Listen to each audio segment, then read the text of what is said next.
Oke, assalamualaikum warahmatullahi wabarakatuh. Selamat malam buat teman-teman semua ya. Di pertemuan keempat kita malam ini, kita akan bahas mengenai sistem transportasi dan respirasi pada makhluk hidup. Tapi yang akan kita bahas pokoknya untuk malam ini baru sistem transportasinya aja ya. Respirasinya kalau nyampe pertemuan minggu depan, kalau nggak nyampe berarti minggu depannya lagi berarti libur ya, lebaran ya. Ya pokoknya senyampainya gitu aja ya. Malam ini kita bahas mengenai sistem transportasi, tapi jangan dibayangin sistem transportasi kayak kayak bis ya, sepeda motor, kereta, pesawat gitu ya. Sistem transportasi malam ini akan kita bahas itu adalah sistem transportasi pada makhluk hidup, terutama pada tumbuhan dan juga manusia. Yang akan kita bahas pertama itu adalah sistem transportasi pada tumbuhan. Semester kemarin kita pernah bahas mengenai xilem sama flum ya.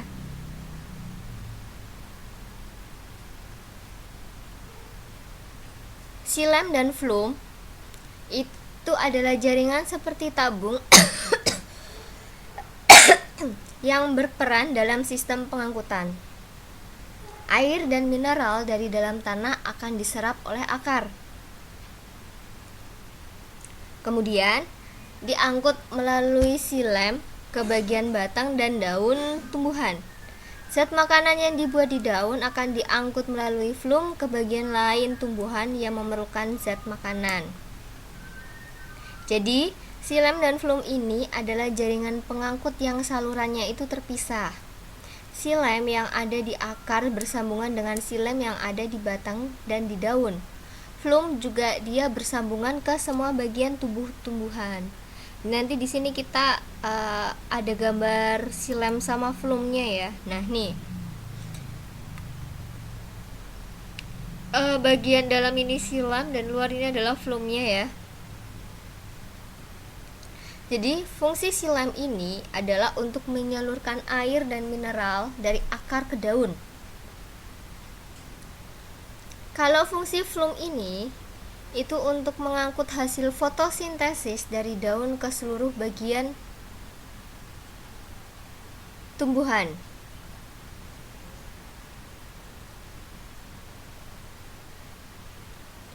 Nanti di sini kita akan mempelajari juga proses pengangkutan air dan mineral dari tanah serta proses pengangkutan nutrisi hasil fotosintesis yang terjadi pada tumbuhan. Jadi nanti ada untuk transportasi pada tumbuhan ada dua proses yang akan kita bahas, itu adalah sistem pengangkutan air dan pengangkutan nutrisi ya.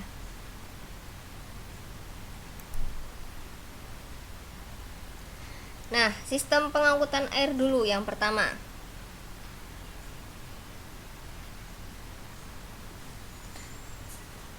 Transportasi ini dapat membuat makanan sendiri melalui suatu proses yang disebut dengan fotosintesis. Di sini mungkin teman-teman udah nggak asing dengan kata-kata fotosintesis ya. Pada proses ini, tumbuhan memerlukan air dan karbon dioksida yang diambil dari lingkungan. Selain itu juga memerlukan garam-garam mineral.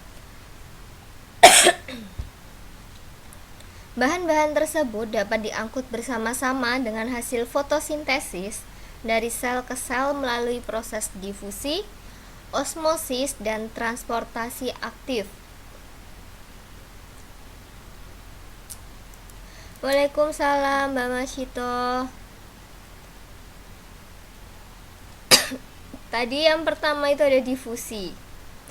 Pengangkutan pertama difusi ya. Difusi ini adalah pergerakan molekul-molekul zat dari daerah yang berkonsentrasi lebih tinggi ke daerah yang berkonsentrasinya lebih rendah. Kalau difusi dari molekul yang zatnya daerah yang lebih tinggi ke yang rendah ya.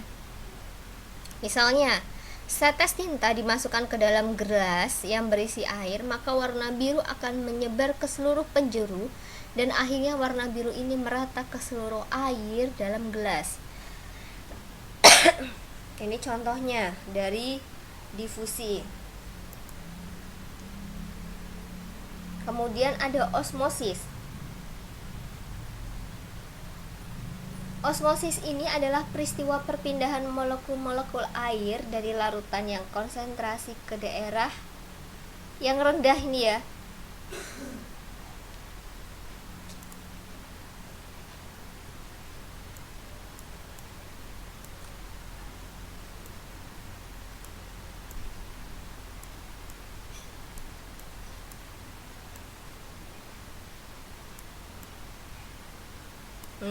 Osmosis peristiwa perpindahan molekul-molekul air dari larutan berkonsentrasi rendah ke daerah yang berkonsentrasi, ini maksudnya di sini, berkonsentrasi tinggi melalui selaput yang hanya dapat dilalui oleh molekul air dan zat-zat tertentu saja. Jadi intinya tuh yang ini nih.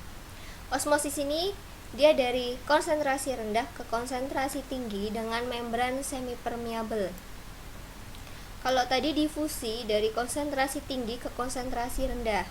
Kalau osmosis kebalikannya, dari konsentrasi rendah ke konsentrasi tinggi dengan membran semi permeable. Ini nanti kita bahas. Nah, jadi berdasarkan dapat tidaknya selaput dilalui oleh molekul zat, selaput ini dibedakan menjadi 3 macam. Yaitu yang pertama ada selaput permeable. Ini maksudnya adalah selaput yang dapat dilalui oleh molekul air dan zat yang larut di dalamnya. Yang kedua, selaput semi permeable. Ini tadi yang hanya bisa dilalui sama osmosis ya. Selaput yang dapat dilalui oleh molekul-molekul air dan zat tertentu saja sehingga disebut juga selaput permeable selektif. Ini yang masuk di osmosis. Lalu jenis selaput yang ketiga itu ada selaput impermeable. Ini adalah selaput yang tidak dapat ditembus oleh air maupun zat yang terlarut.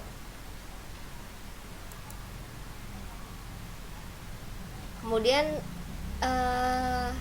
sistem pengangkutan yang ketiga setelah difusi, osmosis, yaitu yang terakhir ada transportasi aktif.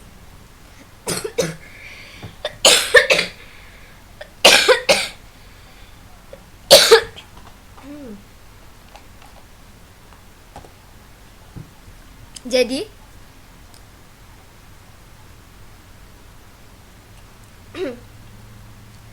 molekul-molekul atau ion-ion bergerak dari daerah yang konsentrasi rendah ke konsentrasi yang tinggi. Kelangsungan hidup sel tumbuhan bergantung pada kemampuan untuk menyeimbangkan pengambilan dan pengeluaran berat air oleh suatu sel. Ini terjadi melalui osmosis. Ini yang disebut transportasi pasif air melewati suatu membran. Nah, masih ingat nggak susunan jaringan pada akar mulai dari jaringan terluar sampai terdalam? Di jaringan-jaringan itulah yang akan dilalui oleh air ketika masuk ke dalam tumbuhan. Jadi ini tuh sebenarnya tanda panah ya, kenapa nggak jadi?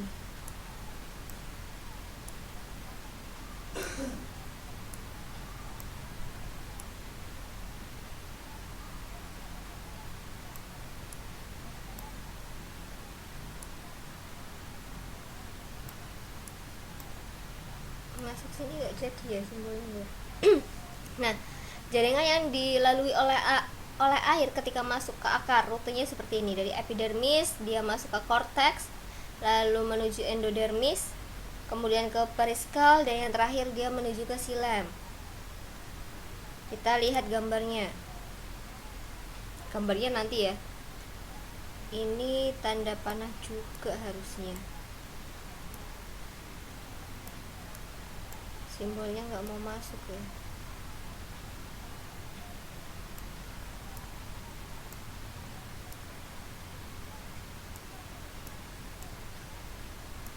Ini kan, pertama-tama air ini kan diserap oleh rambut-rambut akar. Kemudian air masuk ke sel epidermis, ya kan, melalui proses secara osmosis. Tadi sudah disebutkan di slide sebelumnya. Jadi air diserap oleh rambut akar, kemudian masuk ke sel epidermis dengan cara osmosis. Selanjutnya air akan melalui korteks, ya kan? Dan dari korteks ini air kemudian melalui endodermis dan periskel.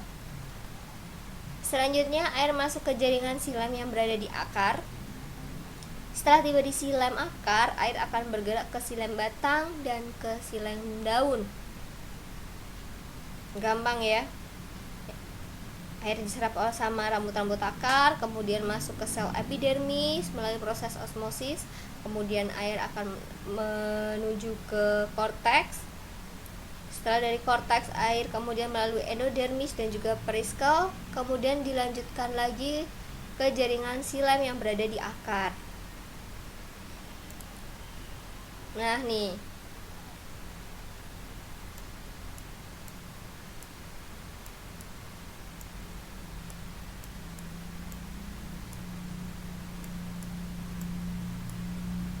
ya kan, air masuk dari akar terus naik, dia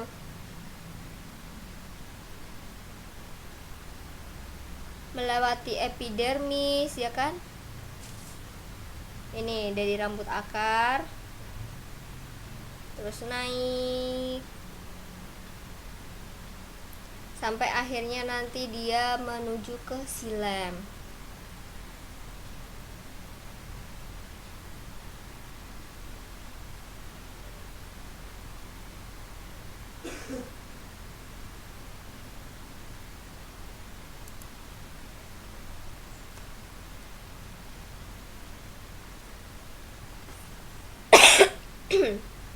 Tumbuhan itu juga tidak mempunyai mekanisme pemompaan cairan seperti pada jantung kita.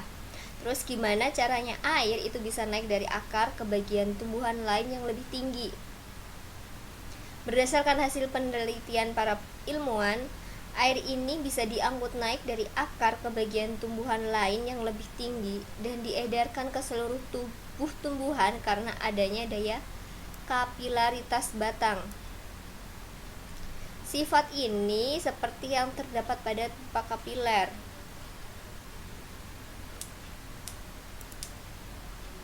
Pipa kapiler ini dia memiliki bentuk yang hampir menyerupai sedotan, tetapi diameternya itu sangat kecil. Apabila salah satu ujung pipa kapiler dimasukkan ke dalam air, maka air yang berada pada pipa tersebut itu akan lebih tinggi daripada air yang berada di sekitar pipa kapiler. Nih, begitu juga pada batang tumbuhan. Air yang berada pada batang tanaman akan lebih tinggi apabila dibandingkan dengan air yang berada pada tanah. Ini kapilaritas batang ya. Kenapa air dari bawah bisa sampai ke atas?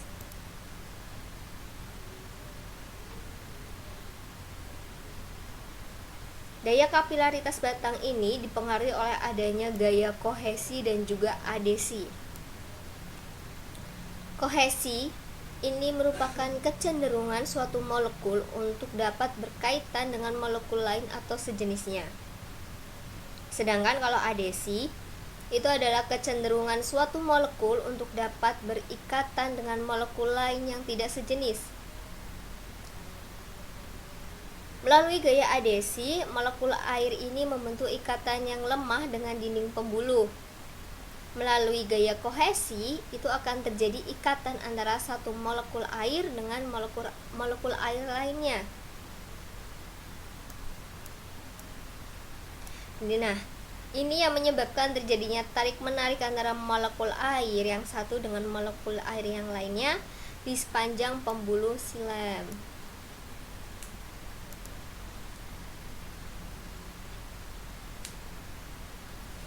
Selain disebabkan oleh gaya kohesi dan adesi, naiknya air ke daun itu disebabkan penggunaan air di bagian daun atau yang disebut dengan daya isap daun. Jadi yang menyebabkan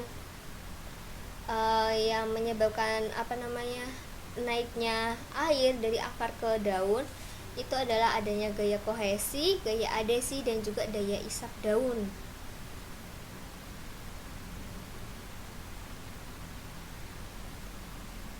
Air ini dimanfaatkan oleh tumbuhan dalam proses fotosintesis. Pada daun, air ini juga mengalami penguapan, di mana penguapan air oleh daun itu disebut dengan transpirasi. Kalau tadi proses naiknya air dari bawah ke atas itu adalah kapilaritas batang yang dipengaruhi oleh adanya gaya kohesi, adesi, dan juga daya isap daun. Nah, sedangkan penguapan air oleh daun itu disebut dengan transpirasi.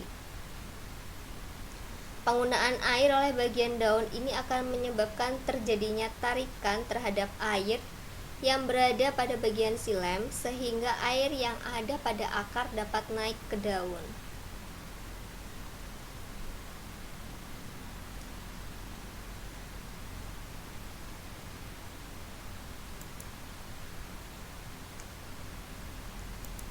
Ini tadi sepintas tentang transportasi air. Sebelum masuk ke transportasi nutrisi, ada yang mau ditanyakan dulu?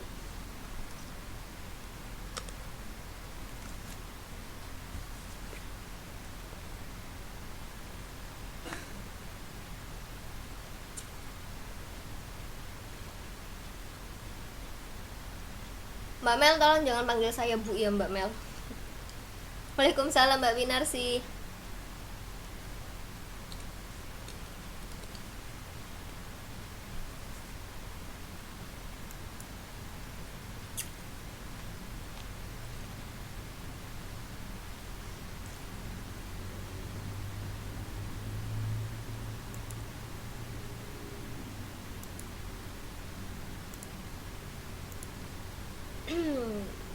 Saya 17 ya.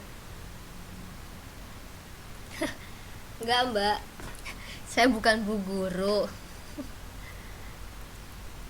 Saya teman belajar, Mbak.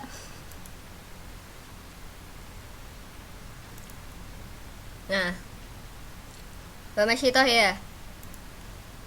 Nih. Kalau semester kemarin kan kita bahas tentang xilem sama phloem, ya kan? Jadi xilem sama phloem ini jaringan angkut yang ada pada tumbuhan, ya kan?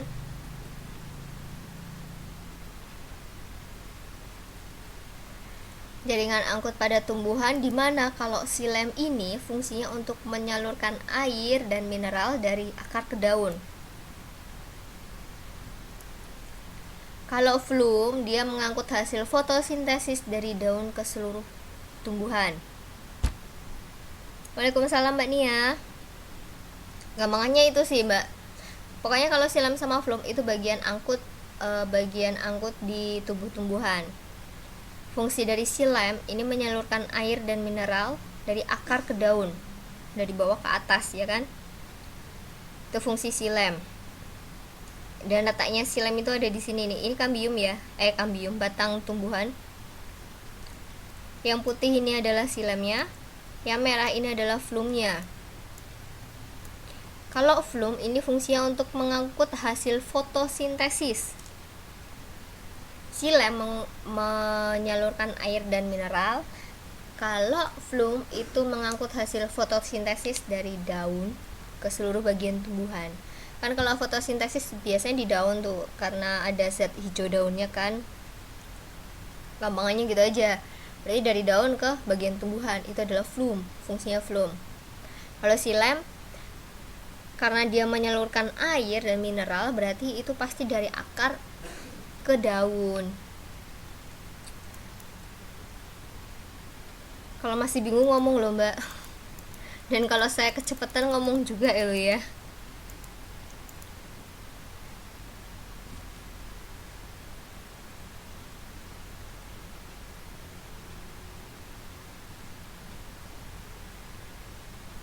Oke. Tadi kan di awal transportasi pada tumbuhan itu ada dua jenis ya, transportasi air dan juga nutrisi. Tadi air sudah kita bahas, sekarang kita masuk ke nutrisi.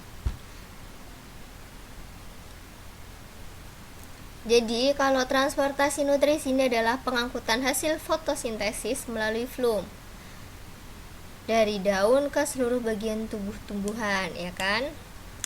Kalau silam tadi menyalurkan air dan mineral dari akar ke daun.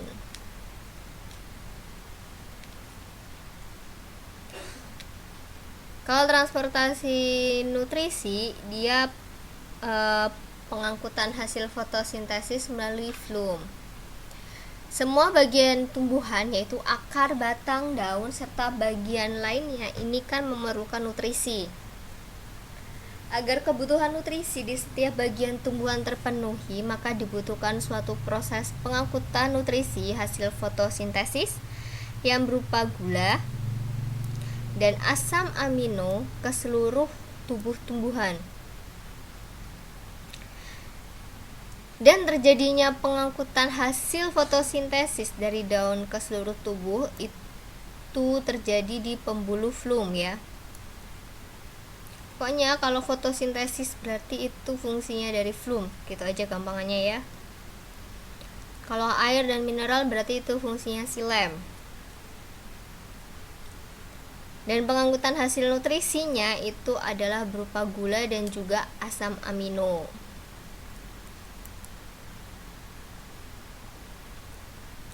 Waalaikumsalam Mbak Juhro. Nih, tanda panah ya kan, dari daun ke bawah nih ya. Tanda panah menunjukkan jalannya nutrisi yang dibentuk tanaman pada proses fotosintesis. Daerah yang dituju dia konsentrasi gula rendah. Nutrisi dan air ini digunakan untuk pertumbuhan.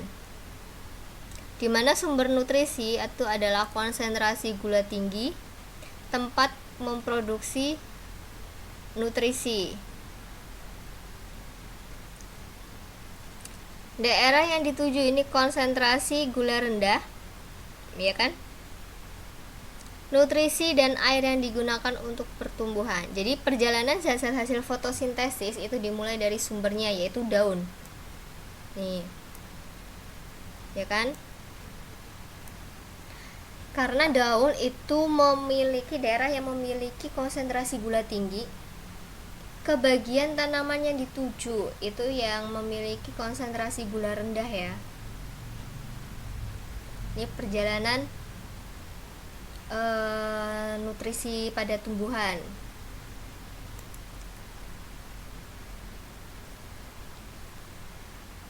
Kemudian ada pengangkutan hasil fotosintesis. Zat organik hasil fotosintesis yang dibentuk di dalam daun itu akan diangkut ke seluruh bagian yang memerlukan diuraikan oleh enzim menjadi zat yang dapat larut dan dapat keluar dari sel sampai ujung pembuluh tapis atau flum yang memerlukan translokasi. Ya, memerlukan disertai translokasi ya. Jadi nanti tetap ada pengurainya enzim menjadi zat yang bisa larut dan bisa keluar sampai ke pembuluh tapisnya ya. Itu untuk proses pengangkutan hasil fotosintesisnya.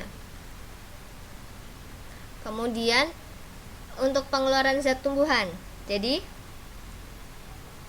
tumbuhan itu kan tidak hanya mengambil atau menyerap zat kembali ke lingkungannya yang disebut dengan eliminasi atau pengeluaran. Zat yang dikeluarkan pada peristiwa eliminasi itu bisa dibedakan menjadi 3 kelompok. Yang pertama, zat yang dikeluarkan sama dengan ketika diserap. Zat yang dikeluarkan sama dengan zat yang diserap. Misalnya, air yang dikeluarkan pada peristiwa penguapan dan penetasan air atau yang disebut dengan gutasi melalui sel gutatoda. Kemudian zat yang kedua itu adalah zat yang dikeluarkan sebagai hasil fotosintesis. Misalnya madu yang dikeluarkan oleh kelenjar madu. Yang ketiga, zat yang dikeluarkan sebagai hasil proses pembongkaran. Misalnya oksigen dan air dari hasil proses fotosintesis.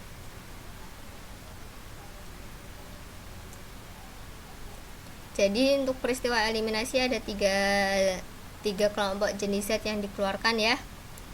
Zat yang dikeluarkan sama dengan zat yang diserap, terus zat yang dikeluarkan sebagai hasil fotosintesis, ya kan? Kemudian zat yang dikeluarkan sebagai hasil proses pembongkaran. Ini berupa oksigen dan juga air.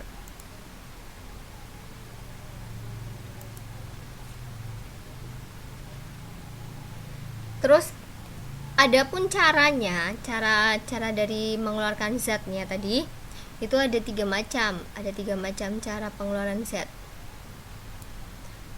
Yang pertama ada proses transpirasi atau penguapan. Jadi kalau transpirasi ini adalah pengeluaran air dari tumbuhan yang berbentuk uap air ke udara bebas. Besar penguapan ini dipengaruhi oleh faktor-faktor suhu udara, luas bidang penguapan, perbedaan tekanan, dan juga kelembapan.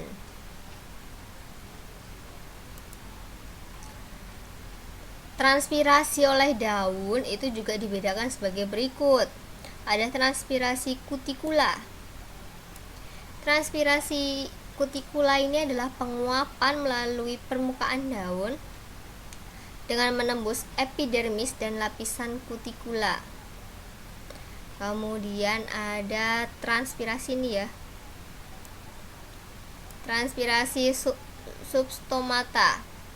Ini adalah penguapan melalui stomata dalam keadaan tertutup. Kemudian yang terakhir itu adalah transpirasi stomata.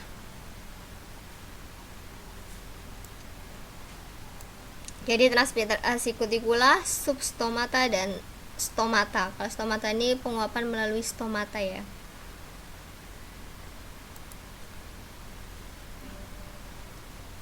Cara yang kedua selain transpirasi itu adalah gutasi atau penetasan. Gutasi ini adalah peristiwa pengeluaran air dalam bentuk tetes-tetes air melalui celah-celah yang terdapat pada tepi daun. Disebut hitatoda atau gutatoda atau emisarium. Hal ini terjadi jika udara dengan uap air, tetapi penyerapan air oleh akar itu sangat intensif.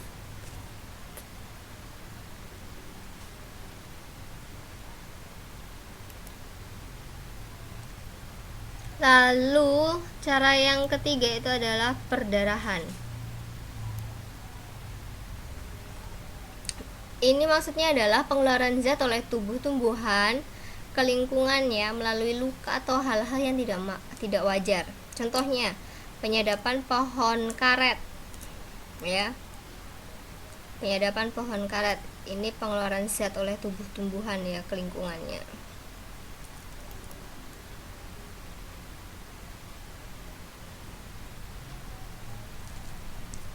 Oke.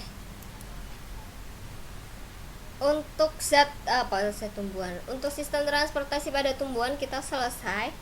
Ada yang mau ditanyakan?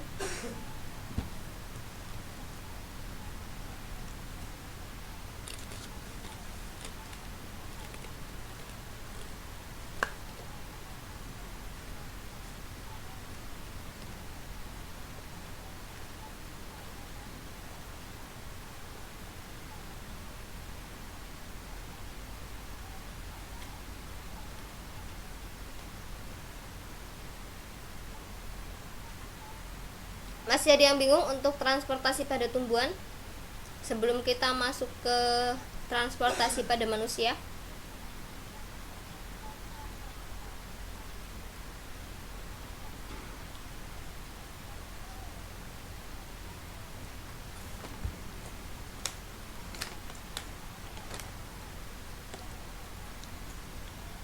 Halo.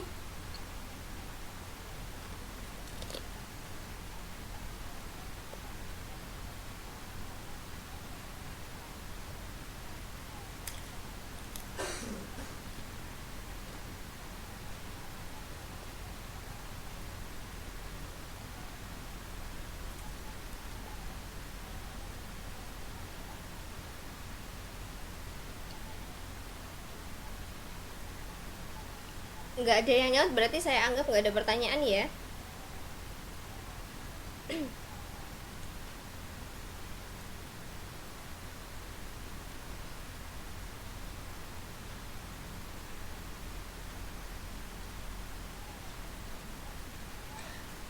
Oke, berarti kita masuk ke sistem transportasi pada manusia.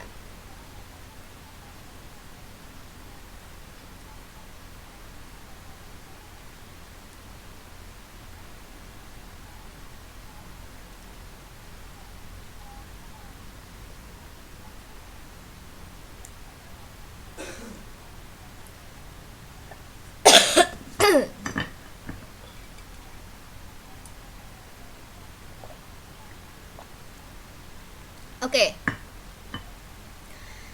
Sistem transportasi pada tubuh manusia ini berfungsi untuk mengangkut nutrisi, oksigen, karbon dioksida, serta sisa metabolisme. Dan proses ini akan berlangsung terus-menerus selama kita masih hidup.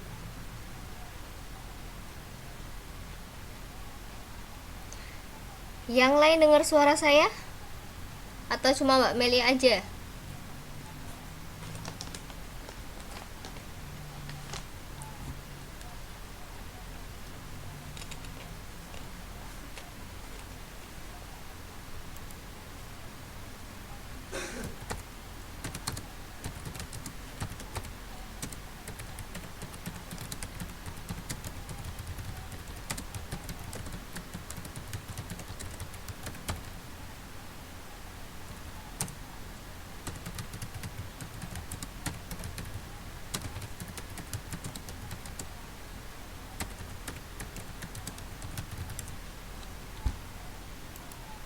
Oke, terus gimana sih sistem transportasi yang berlangsung di dalam tubuh kita ini? Organ penyusun untuk sistem transportasi pada manusia itu ada darah, jantung, dan juga pembuluh darah. Yang akan kita bahas pertama itu adalah darah.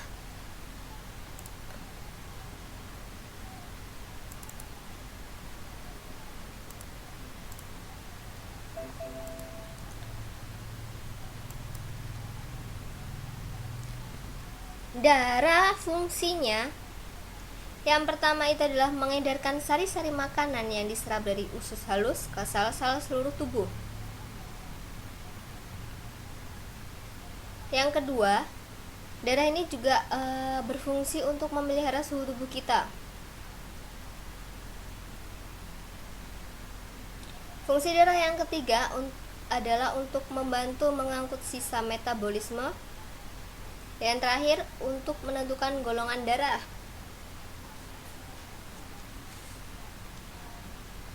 Jadi dari sini kita nanti tahu ya, golongan darah kita apa, jenis resusnya apa gitu.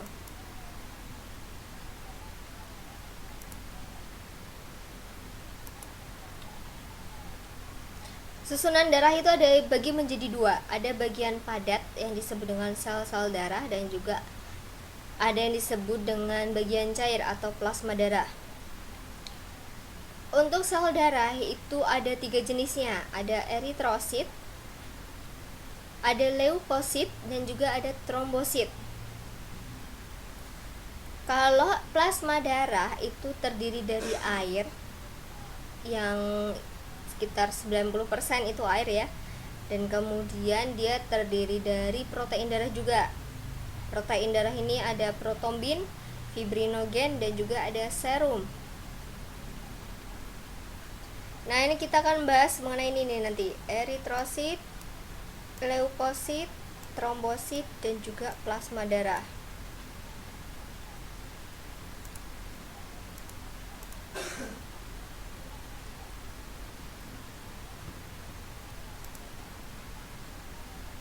saya lupa ini apa, ternyata ada catatan di Word yang nggak saya upload. Sel darah merah yang akan pertama kita bahas, atau yang biasa disebut dengan eritrosit ya. Eritrosit ini dia bentuknya pipih dengan bagian tengahnya cekung atau biokonkav. Ini seperti gambar ini ya. Dia bentuknya pipih dan di tengahnya itu cekung. Dia ini tidak memiliki inti sel dan memiliki fungsi untuk mengangkut oksigen dari paru-paru ke seluruh tubuh, ke sel-sel di seluruh tubuh gitu ya. Jadi eritrosit ini bentuknya bulat pipih dengan tengahnya cekung. Dia tidak memiliki inti sel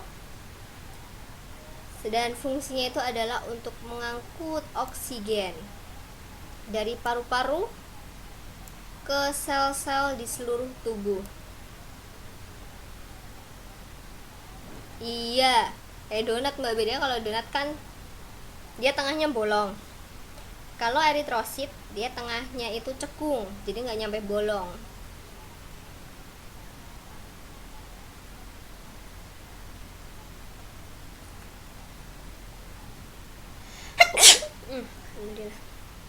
Nah, karena dia fungsinya ini sangat berat ya, mengangkut oksigen dari paru-paru ke sel-sel seluruh tubuh.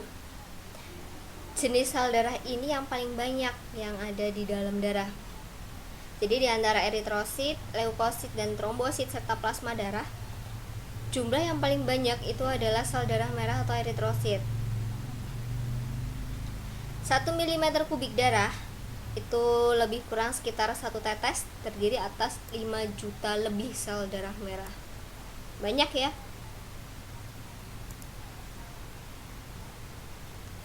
Warna merah pada darah itu disebabkan adanya hemoglobin dalam sel darah merah. Hemoglobin atau zat warna darah ini merupakan suatu protein yang mengandung unsur besi, di mana fungsi dari hemoglobin ini adalah untuk mengikat oksigen dan membentuk oksihemoglobin.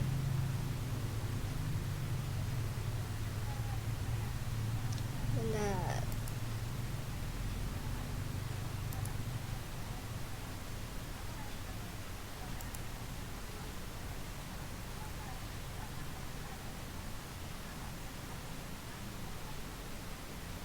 Oleh sel darah merah, oksigen ini diangkut ya dari paru-paru dan diedarkan ke seluruh tubuh. Hemoglobin yang mengikat oksigen itu berwarna merah cerah, sedangkan hemoglobin yang masih mengikat karbodioksida itu berwarna merah tua keunguan.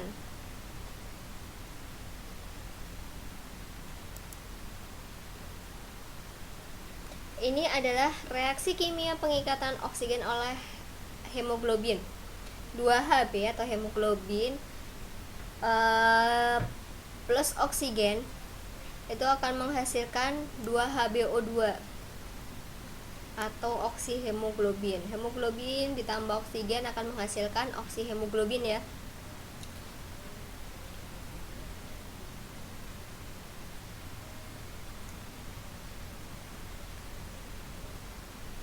Melalui peredaran darah, oksihemoglobin ini akan beredar ke seluruh sel-sel tubuh. Setelah sampai di sel-sel tubuh, akan terjadi reaksi pelepasan oksigen dari hemoglobin ke sel yang kekurangan oksigen, di mana oksigen itu masuk ke dalam sel melalui proses difusi.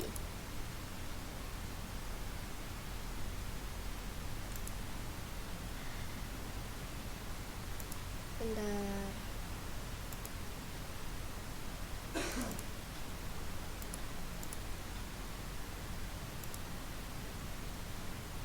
Selama perkembangan janin dalam kandungan, sel darah merah itu dibentuk di dalam hati dan juga limpa. Dan sel darah merah ini usianya 120 hari. Sel yang telah tua ini akan dihancurkan di hati dan limpa. Selanjutnya di dalam hati nanti hemoglobin ini akan diubah dan dijadikan pigmen. Pigmennya pigmen empedu ya.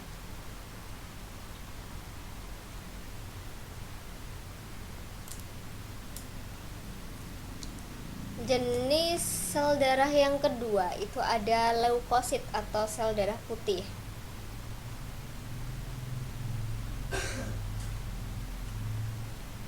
Kalau tadi sel darah putih itu bentuknya bulat pipi dengan tengahnya cekung, sel darah merah ya. Kalau sel darah putih itu dia bentuknya tidak tetap atau bersifat amoeboid dan memiliki inti sel. Kalau sel darah merah tadi tidak memiliki inti sel ya. Ini contoh gambar dari leukosit. Dia punya inti sel tapi bentuknya nggak tetap. Jumlah sel darah putih itu juga tidak sebanyak jumlah sel darah merah. Setiap 1 mm kubik darah itu mengandung 8.000 sel darah putih. Kalau fungsi utama sel darah merah tadi adalah mengangkut oksigen dari paru-paru ke sel-sel tubuh, kalau fungsi utama dari sel darah putih ini adalah untuk melawan penyakit yang masuk ke dalam tubuh dan akan membentuk antibodi. Ya, untuk melawan penyakit yang masuk ke dalam dan membentuk antibodi itu adalah tugas dari sel darah putih.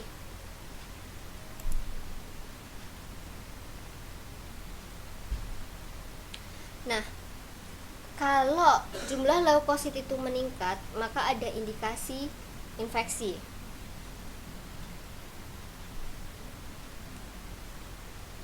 Kalau sampai jumlah leukositnya itu di bawah 6.000 sel per cc darah, maka disebut dengan kondisi leukoponi. Tapi kalau jumlah leukositnya ini melebihi normal, dia kan jumlahnya 8.000, normalnya itu berarti di atas 9.000 sel per cc, maka disebut dengan leukositosis. Leukoponi ini kalau jumlah leukositnya di bawah 6.000. Kalau leukositosis ini kalau jumlah leukositnya lebih dari 9.000.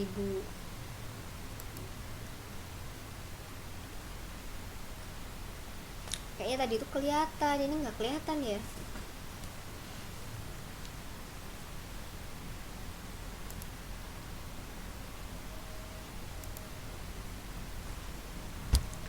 Karakteristik jenis sel darah putih ini kayaknya perlu di zoom ya. Tadi saya bikin itu masih kelihatan, tapi ternyata setelah di post enggak.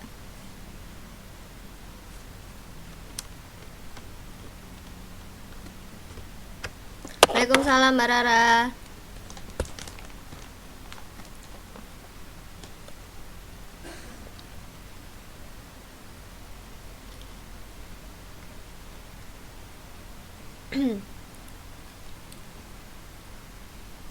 Iya, lembut kabur Mbak ini Mbak. Jadi sel darah putih jenisnya itu ada dua, ada granulosit dan juga agranulosit. Granulosit itu ada 3 jenis, eosinofil, basofil, dan juga neutrofil. Ya, kita bahas yang granulosit dulu. Granulosit ini tadi ada 3, eosinofil, basofil, dan neutrofil. Kalau eosinofil, karakteristiknya dia itu mengandung granula berwarna merah, berfungsi pada reaksi alergi, terutama infeksi cacing. Kalau basofil, dia mengandung granula berwarna biru dan berfungsi pada reaksi alergi.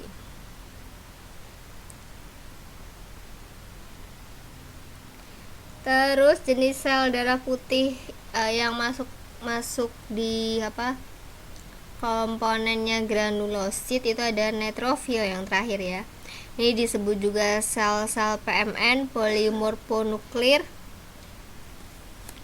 berfungsi sebagai fagosit atau menyerang patogen. Ini tadi jenis-jenis dari granulosit. Sekarang jenis sel darah putih agranulosit Itu ada dua macam, ada limfosit dan juga monosit. Limfosit itu terdiri dari dua jenis, yaitu sel T dan sel B. Keduanya ini berfungsi untuk imunitas dan kekebalan tubuh. Kemudian ada monosit. Karakteristiknya dia itu leukosit yang ukurannya lebih paling besar, yang berfungsi untuk mencerna sel-sel yang telah mati atau rusak dan juga memberikan perlawanan imunologis atau kekebalan. Ini jenis-jenis karakteristik dari sel darah putih ya. Sel darah putih dibagi dua, ada granulosit dan agranulosit. Granulosit itu dibagi menjadi tiga, ada eosinofil, ada basofil, ada neutrofil. Sedangkan kalau agranulosit itu ada limfosit dan juga monosit.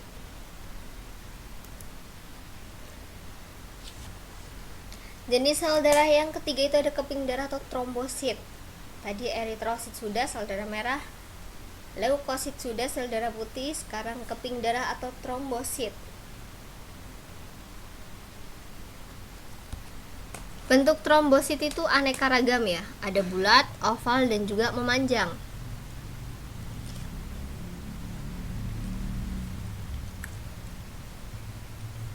Ini contoh gambarnya.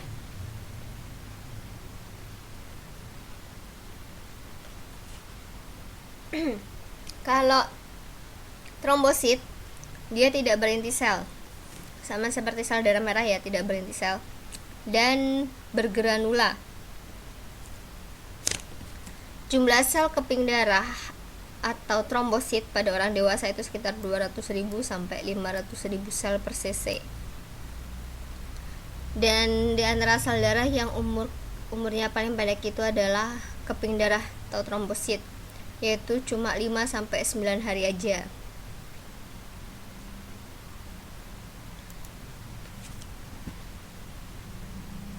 Nah, kalau kita luka itu pasti nanti akan terjadi proses pembekuan darah ya.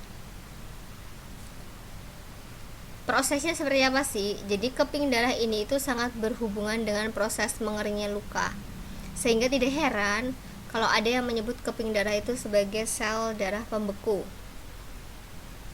Jadi setelah kita terluka, trombosit ini akan pecah karena bersentuhan dengan permukaan kasar dari pembuluh darah yang terluka. Di mana di dalam trombosit ini terdapat enzim yang namanya trombokinase atau tromboplastin. Enzim tromboplastin ini akan mengubah protein yang disebut protombin menjadi trombin karena pengaruh ion kalsium dan vitamin K dalam darah. Trombin ini akan mengubah fibrinogen menjadi benang-benang fibrin. Benang-benang fibrin ini nanti akan membentuk jaring-jaring di sekitar sel-sel darah sehingga luka tertutup dan darah tidak menetes lagi.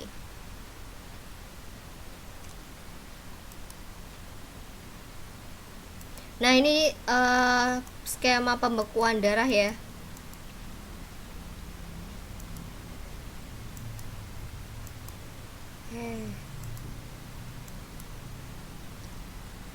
Ini proses pembentukan benang-benang fibrin yang menyebabkan luka tertutup nih. Jadi skemanya, trombosit mengeluarkan trombokinase ya kan. Kemudian trombokinase ini akan menghasilkan protombin. Ya, nanti protombin itu ada vitamin K-nya dan ion Ca2-nya akan menghasilkan trombin. Kemudian dari fibrinogen dia akan menjadi fibrin, benang-benang fibrin tadi. Kalau diskemakan seperti ini, kalau dipaparkan penjelasan seperti di slide sebelumnya itu ya.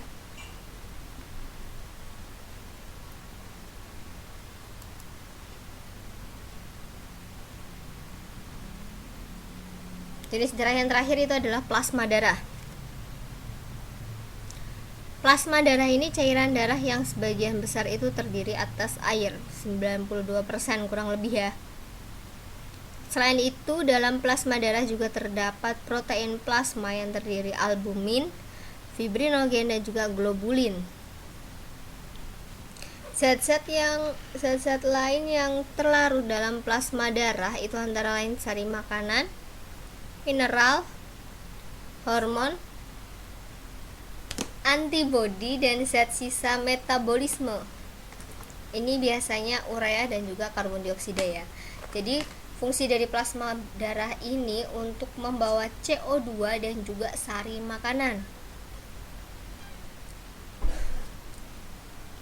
Kita review sedikit. Tadi sel darah merah fungsinya itu untuk mengangkut oksigen dari paru-paru ke sel-sel di seluruh tubuh.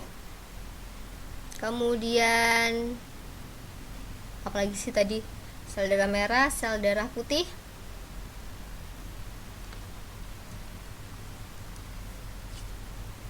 Sel darah putih fungsinya ada yang tahu?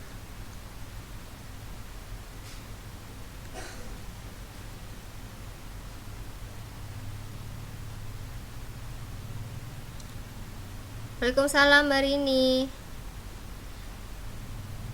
Ada yang menyimak gak nih tadi? Sel darah putih itu tadi apa? Leukosit ya?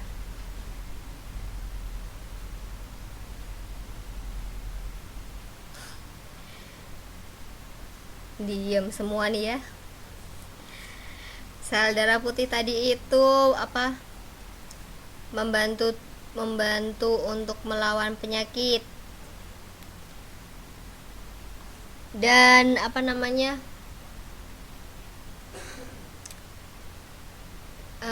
dan bagian dari sistem kekebalan tubuh ya kalau sel darah putih. Terus keping darah itu trombosit tadi untuk menutup luka, pembekuan luka gitu ya. Dan plasma darah ini untuk membawa CO2 dan sari makanan. Perbedaannya nih antara eritrosit, leukosit, dan juga trombosit.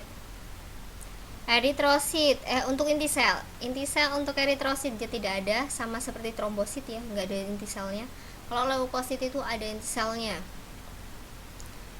Untuk bentuknya, eritrosit itu bentuknya dia bulat pipi, di tengahnya ada cekung.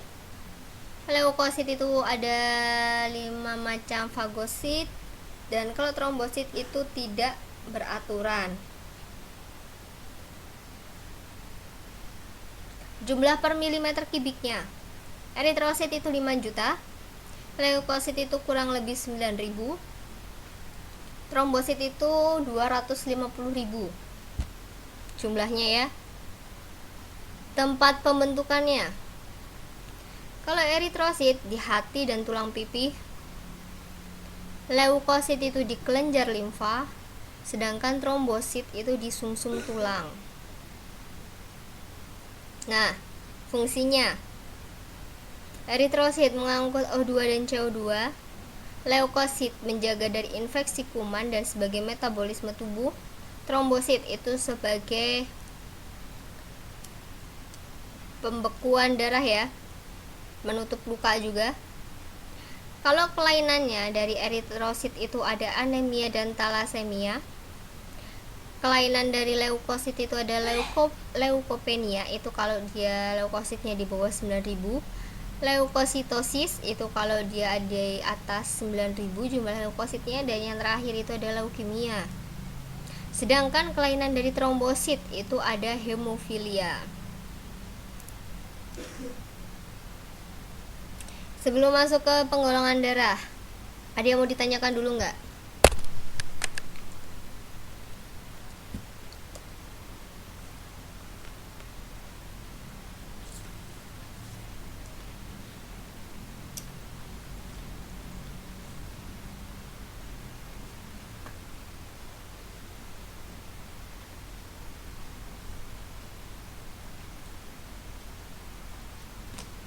Oke, Mbak Rea, nggak ada yang lain?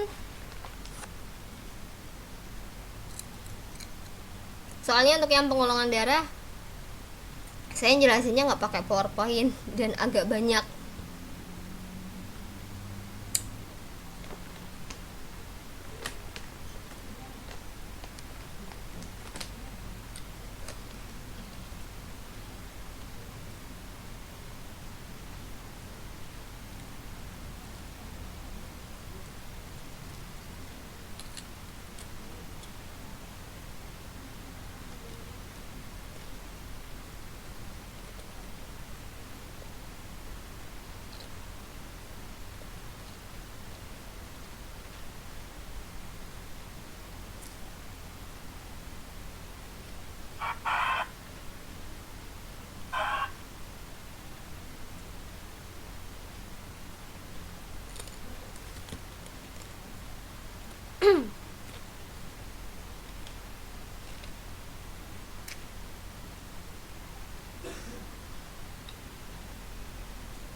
Oke, kalau nggak ada kita lanjut ya.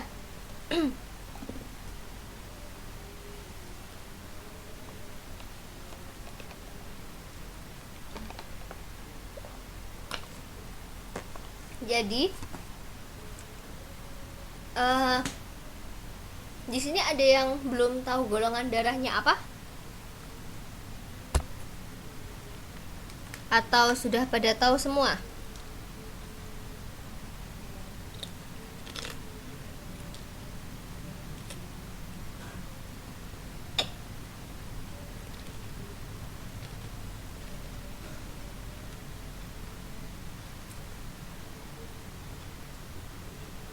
Mbak Masita sama Mbak Darni nih Mbak Darni sem tahu, Mbak Jurang nggak tahu golongan darahnya apa?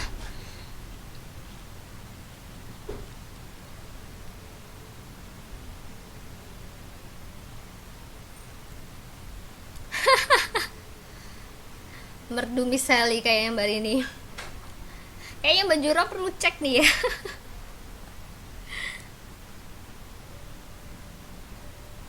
Biar tahu ya Mbak ya golongan darahnya apa, terus resusnya apa, positif atau negatif. Oke, rata-rata tahu ya, Mbak Juro aja nih yang kayaknya nggak tahu nih.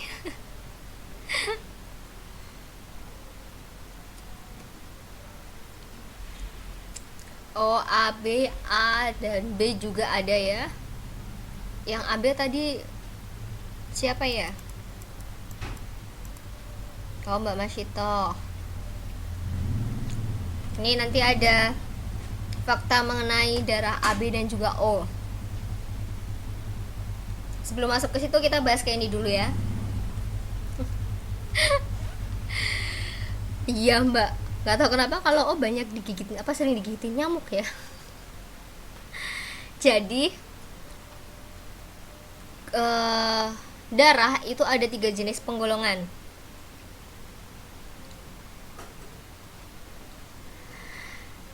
Ada saya baru tahu ada darah manis ya. Ada golongan RH teresus, ada golongan MN dan golongan ABO. RH positif itu dimiliki 80% orang berkulit warna dan RH negatif itu dimiliki 80% orang berkulit putih. Kemudian ada golongan MN.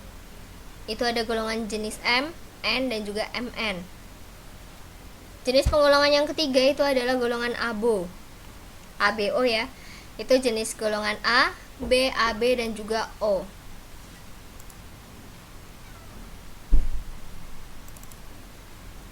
Untuk sistem penggolongan darah kita belajarnya dari Word aja ya.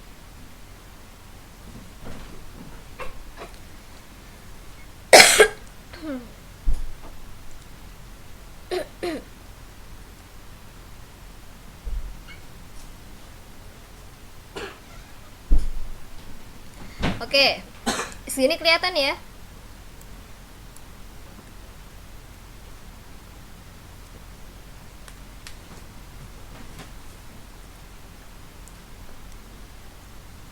Kurang besar atau sudah cukup?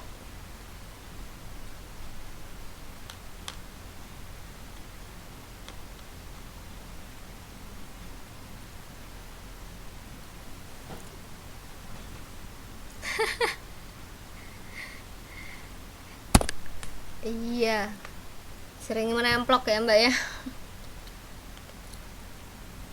Ditemplokin nyamuk Mbak.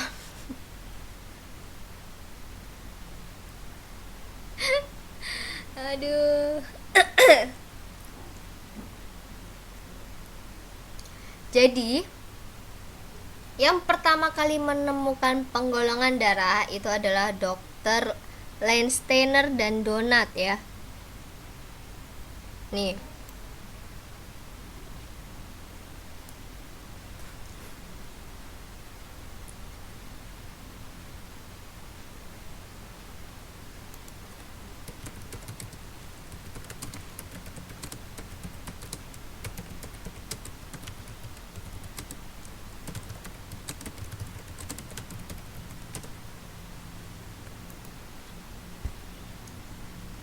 Jadi di dalam darah manusia itu terdapat agglutinogen atau antigen pada eritrosit dan agglutinin atau antibodi yang terdapat di dalam plasma darah.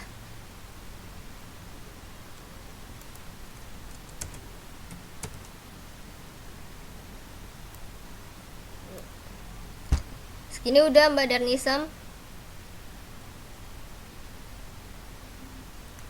Ini donatnya donat nama orang ya Mbak ya, bukan donat makanan.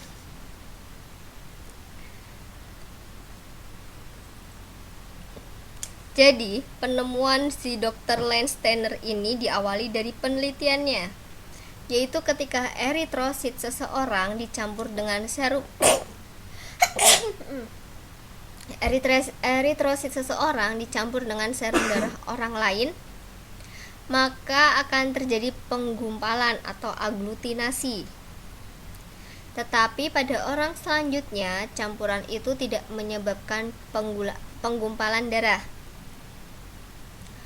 Agglutinogen atau agglutinin yang terdapat pada eritrosit orang tertentu dapat bereaksi dengan zat agglutinin yang terdapat pada serum darah.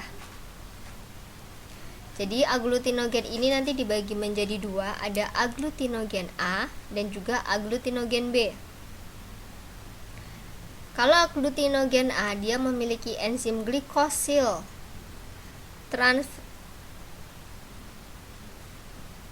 transferase yang mengandung glutiasetil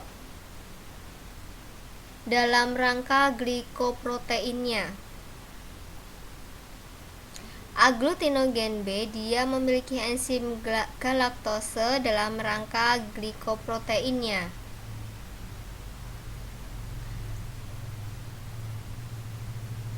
Darah seseorang ini memungkinkan dapat mengandung agglutinogen A saja atau agglutinogen B saja, tetapi juga kemungkinan ada yang mengandung agglutinogen A dan B. Bahkan ada yang tidak mengandung agglutinogen sama sekali. Ini yang mendasari penggolongan darah manusia berdasarkan sistem ABO. Yang tadi disebutkan sama teman-teman mengenai golongan darahnya ya, ada yang bilang ABO gitu kan. Menurut sistem ABO, golongan darah manusia itu dibagi menjadi 4.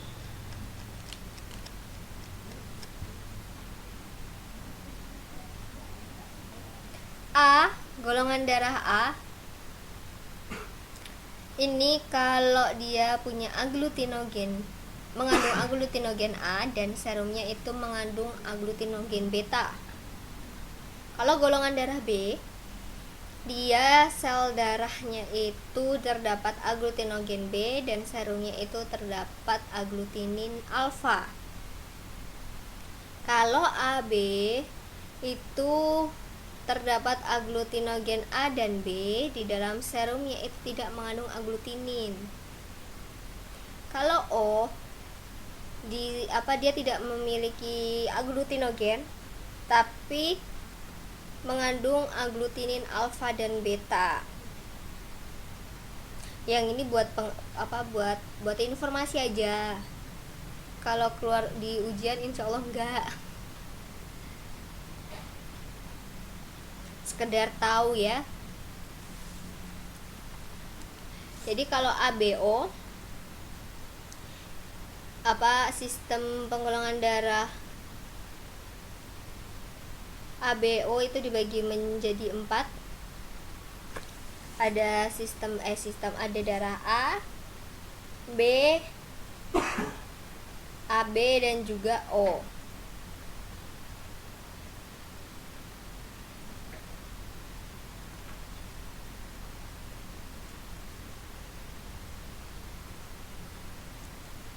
Agglutinin. Kalau agglutinin itu protein yang terkandung di dalam plasma darah, Mbak. Tadi di awal berarti itu ada agglutinin itu protein yang terkandung di plasma darah. Kalau agglutinogen A dan B gitu kan, itu protein darah yang terdapat di dalam eritrosit. Jadi kalau agglutinogen, jadi ini sama-sama protein darah, cuma beda di tempatnya aja. Kalau agglutinogen itu terdapat di eritrosit, sedangkan kalau agglutinin dia terdapat di dalam keping darah. Gitu aja. Tapi keduanya sama-sama merupakan protein darah.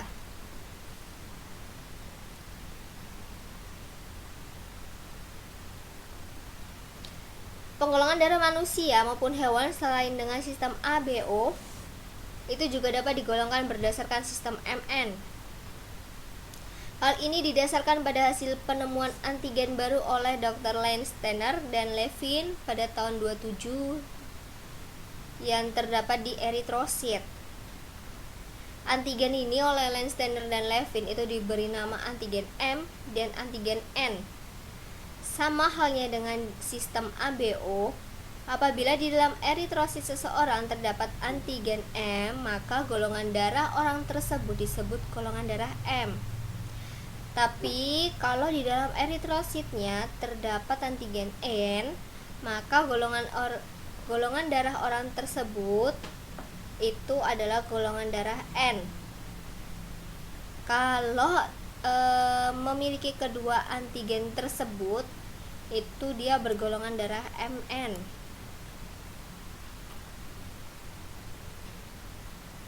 Ini yang MN sepintas aja ya. Jadi di dalam eritrosit antigen M dan N ini dikendalikan oleh sebuah gen yang memiliki alela ganda, yaitu alela LM yang mengendalikan antigen M dan alela LN yang mengendalikan antigen N.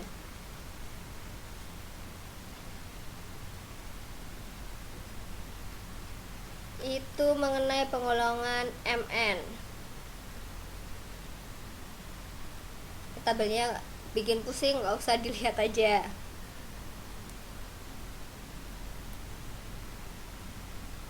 Terus penggolongan darah yang ketiga itu adalah resus ya. Jadi Landsteiner dan Weiner pada tahun 46 itu menemukan antigen tertentu dalam darah yang dinamakan antigen resus atau RH. Jadi kalau kita cek darah itu kan pasti ada RH-nya, dia positif atau negatif gitu ya, resusnya positif atau negatif. Antigen ini juga ditemukan dalam sel darah merah manusia, sehingga dalam darah manusia itu digolongkan menjadi dua, yaitu RH positif dan juga RH negatif. RH positif itu kalau di dalam eritrositnya terkandung agglutinogen resus. Ini biasanya oleh orang kulit berwarna, dan ada juga resus negatif atau RH negatif. Ini kalau di dalam eritrositnya itu tidak terdapat agglutinogen resus. Jadi kalau yang ini 85% dimiliki oleh orang yang berkulit putih.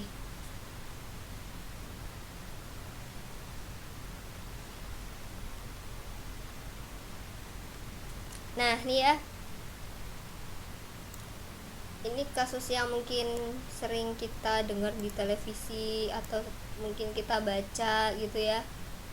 Atau mungkin orang-orang di sekitar kita yang mengalaminya. Jadi, seorang ibu yang dia resusnya positif mengandung embrio bergolongan RH negatif atau RH positif. Kemungkinan anaknya akan lahir selamat, dalam arti tidak terjadi gangguan darah karena faktor RH. Tetapi kalau pada ibu yang bergolongan darah RH negatif, ada dua kemungkinan. Kemungkinan pertama, kalau dia mengandung embrio RH negatif, embrio ini tidak akan mengalami gangguan apapun dan mungkin lahir dengan selamat. Itu kemungkinan pertama.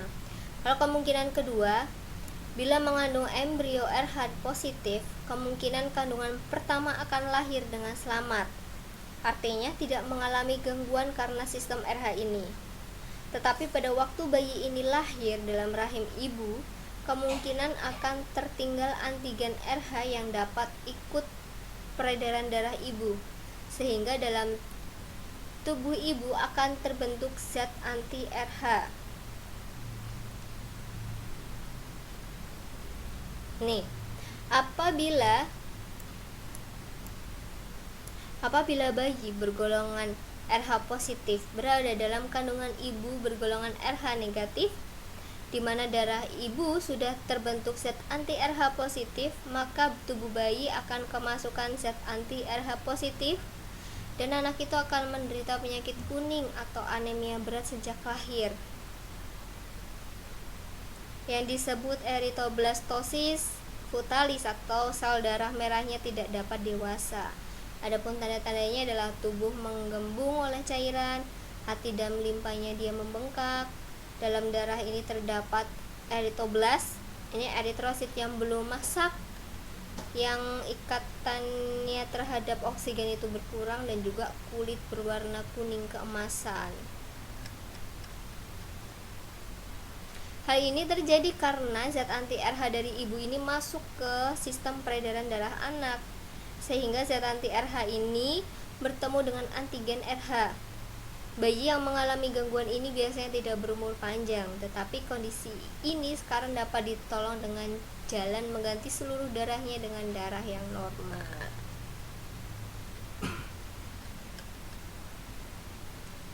Ini penjelasan sepintas mengenai sistem penggolongan darah. Mudeng apa mubeng?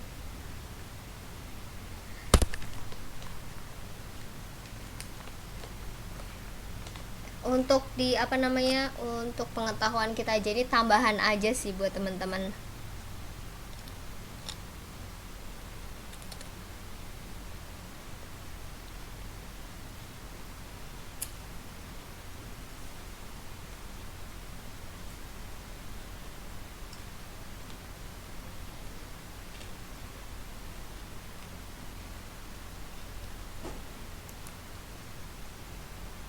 Gimana? Untuk sistem penggolongan darah AB, MN, Resus, ada yang mau ditanyakan?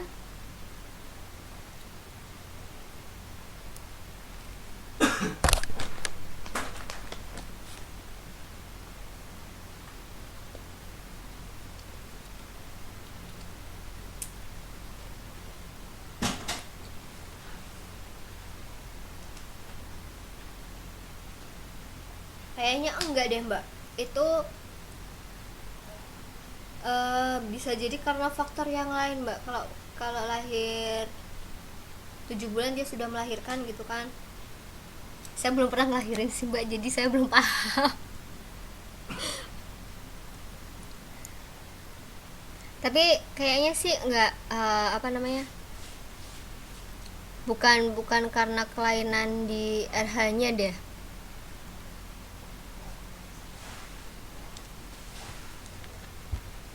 Mau bikin sendiri apa Mbak Masyita golongan darah C?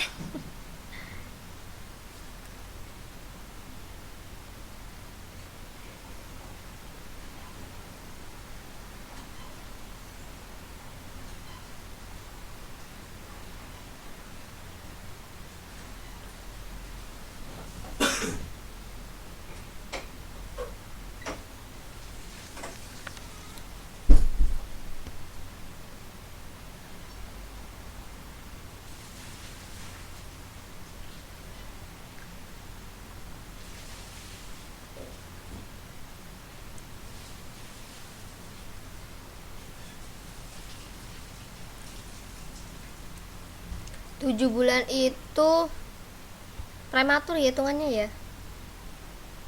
Kalau 7 bulan masih prematur kalau nggak salah. Itu bisa karena stres, terus kurang mengkonsumsi makanan yang sehat, atau bisa juga karena kekurangan nutrisi. Terus karena ngerokok itu mungkin juga bisa. Kalau ngandung anak kembar itu mungkin juga bisa. Ya kan ada ya beberapa ya kasus bayi prematur lahir kembar gitu kan. Adanya gangguan di plasenta itu mbak biasanya, kalau nggak di rahim.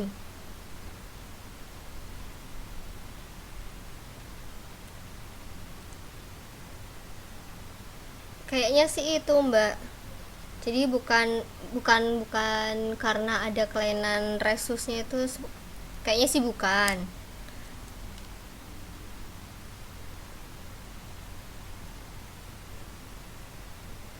Kalau MN itu kayak jenis golongan tadi mbak, jadi kan penggolongannya kan tadi ada 3, ABO, MN, sama RH. ABO itu nanti dikelompokkan menjadi 4 golongan darah. Ada golongan darah A, B, AB, dan O. Kalau MN itu juga sama kayak ABO, nanti ada golongan darah M, ada golongan darah N, dan MN. Kalau RH itu kepanjangan dari resus, jadi nanti dia ada RH positif atau resus positif dan juga resus negatif gitu.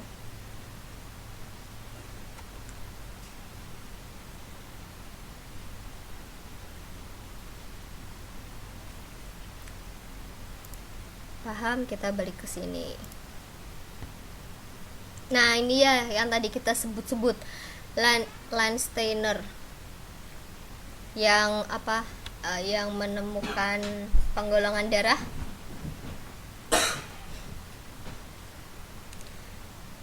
Golongan darah O itu disebut sebagai donor universal, sedangkan AB itu disebut sebagai resipien universal. Ini yang tadi saya bilang ya, fakta golongan darah O dan juga AB. Nih, untuk transfusi darah, golongan darah O ini dapat memberikan ke semua golongan darah. Makanya dia disebut sebagai sebagai donor universal. Golongan A dan B ini bisa memberikan golongan darah AB. Jadi, AB ini bisa menerima darah dari semua golongan darah. Makanya dia disebut resipien universal, penerima ya. Ya, kalau golongan darah O dia pemberi ke semua golongan darah, disebut donor universal. Sedangkan kalau AB itu penerima darah, disebut resipien universal. Ini fakta golongan darah O dan juga AB. Semua golongan darah bagus kok mbak.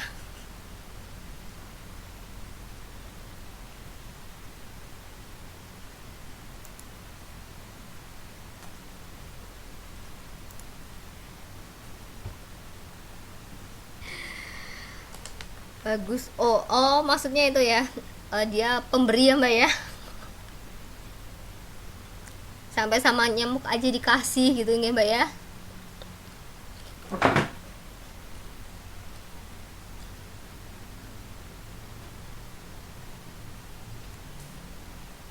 Oke, untuk darah dari awal sampai akhir ini dari transfusi, ada yang mau ditanyakan nggak?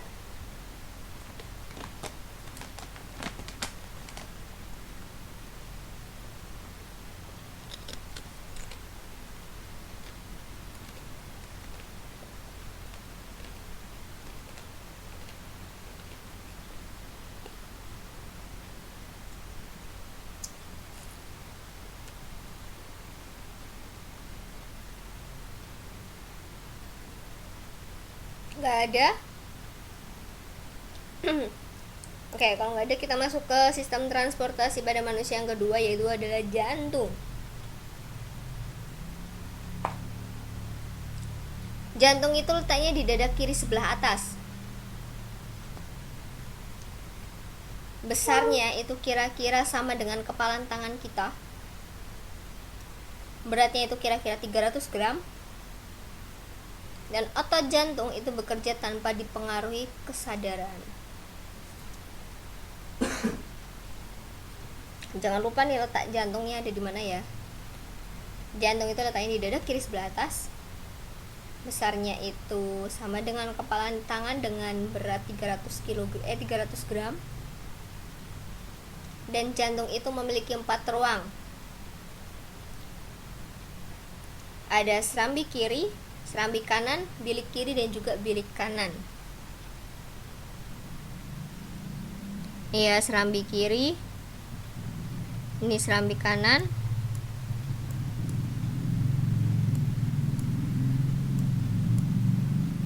ini bilik kiri, dan ini bilik kanan. Kecil ya, nanti ada yang lebih besar gambarnya. Antara serambi kiri dan bilik kiri itu terdapat dua buah katup yang disebut dengan bicuspidalis. Sedangkan antara serambi kanan dan bilik kanan itu terdapat 3 buah katup yang disebut tricuspidalis, di mana katup-katup tersebut itu berfungsi menjaga agar darah dari bilik tidak kembali ke serambi. Dinding jantung di bagian bilik kiri ini lebih tebal karena bilik kiri ini berfungsi untuk memompa darah ke seluruh tubuh. Ini ya. Ini serambi kiri.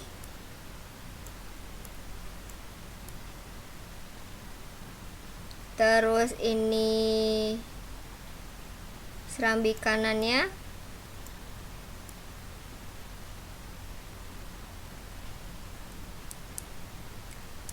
Ini biliknya.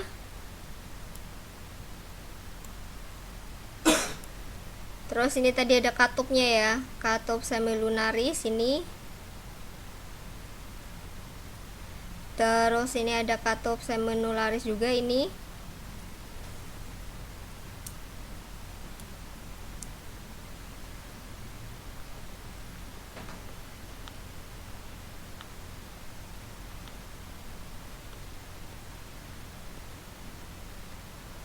Ini ada aorta di sini.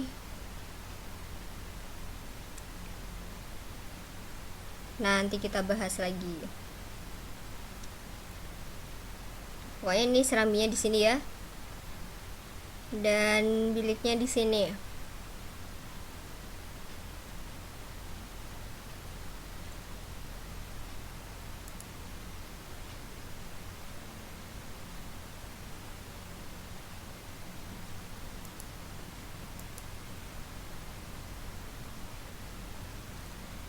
Tadi kan sudah tahu nih, ada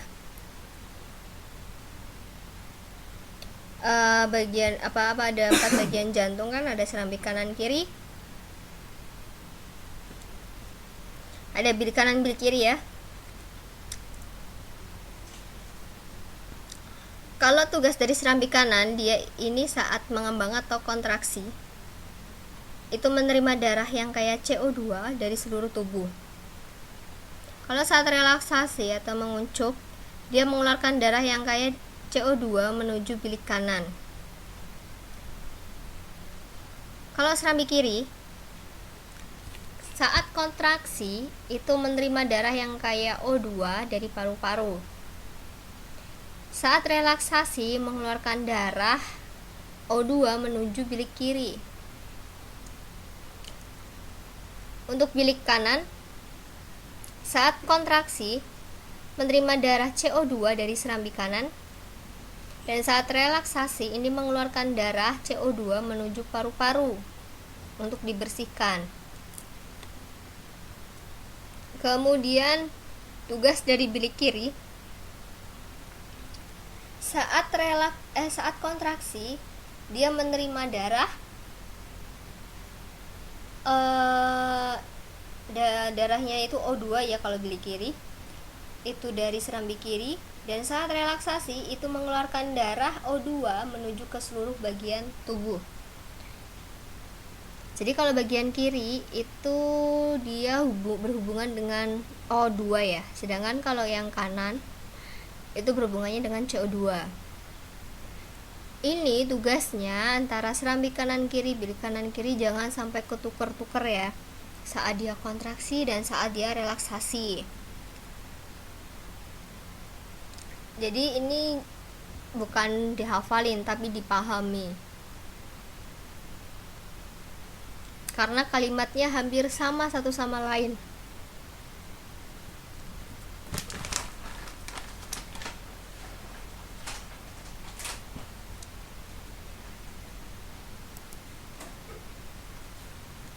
Saat berdenyut, setiap ruang jantung itu mengendur dan terisi darah. Selanjutnya, otot-otot jantung ini berkontraksi dan memompa darah keluar ruang jantung. Kedua serambi ini akan mengendur dan berkontraksi secara bersamaan. Begitu juga kedua bilik ini akan mengendur dan berkontraksi secara bersama-sama. Darah yang mengandung banyak CO2 dari seluruh tubuh ini mengalir melalui dua pembuluh darah, vena besar atau vena cava menuju serambi kanan. Setelah atrium kanan nanti ini terisi darah, akan didorong ke bilik kanan. Darah dari bilik kanan ini akan dipompa melalui katup pulmoner ke dalam arteri pulmonalis menuju paru-paru.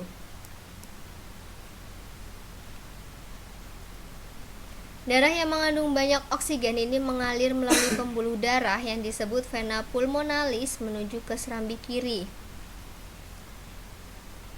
Peredaran darah yang terjadi di antara bagian kanan jantung, paru-paru, dan atrium kiri itu disebut sirkulasi pulmoner atau peredaran darah kecil. Darah dalam serambi kiri ini akan didorong menuju bilik kiri. Selanjutnya, darah yang mengandung banyak oksigen ini dipompa melewati katup aorta yang masuk ke dalam pembuluh darah yang disebut dengan aorta atau arteri terbesar dalam tubuh. Kemudian, darah kaya oksigen ini akan diedarkan ke seluruh tubuh kecuali paru-paru. Nih ya, tadi ada arteri pulmonalis, ini di sini. Ada vena pulmonalis. Ini. Ada vena cava nih tadi di sini kan. Ini yang vena cava posterior. Di sini ada vena pulmonalis. Terus ini ada vena cava anterior juga. Ini di sini juga arteri pulmonalis. Ini aortanya.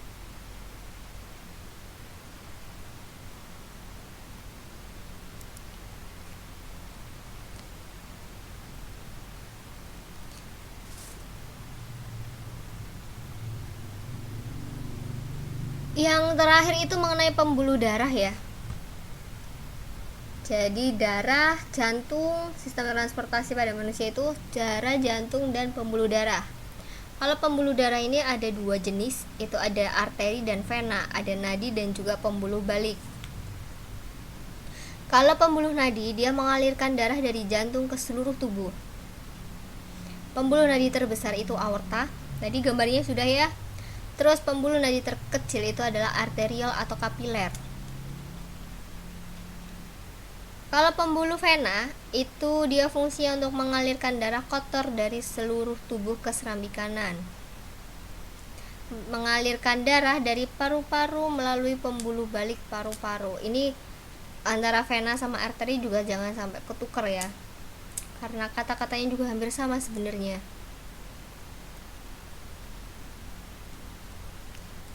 Serambi kanan, serambi kiri, bilik kanan, bilik kiri itu juga tugasnya jangan sampai ketukar-tukar.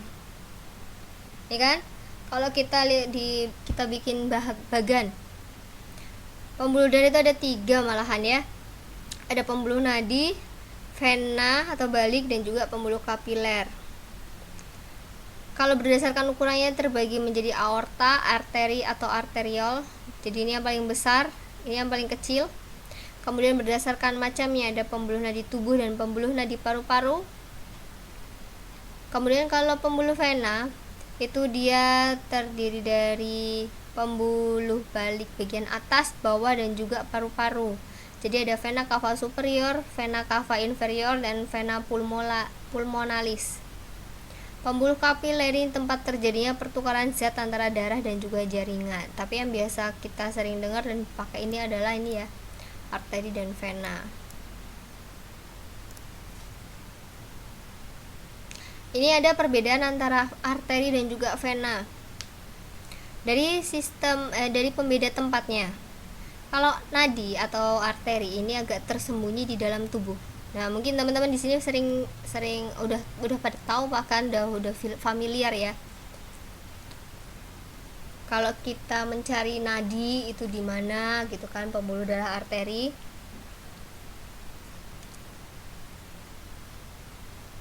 Terus ada pembuluh balik atau vena itu dekat dengan permukaan tubuh dan tampak kebiru-biruan. Ini juga mungkin teman-teman udah familiar. Dinding pembuluh dari pembuluh nadi itu tebal, kuat, dan elastis, sedangkan kalau vena itu tipis dan tidak elastis. Kalau arteri aliran darahnya dia meninggalkan jantung, kalau vena dia menuju jantung. Denyut dari nadi itu terasa, sedangkan kalau pembuluh vena itu tidak berasa. Satu pada pangkal jantung itu katup pada arteri, sedangkan katup pada vena ini banyak di sepanjang pembuluh. Dan darah yang keluar dari pembuluh untuk arteri dia darahnya itu memancar, sedangkan kalau vena ini darahnya tidak memancar. Ini perbedaan antara arteri dan juga vena ya.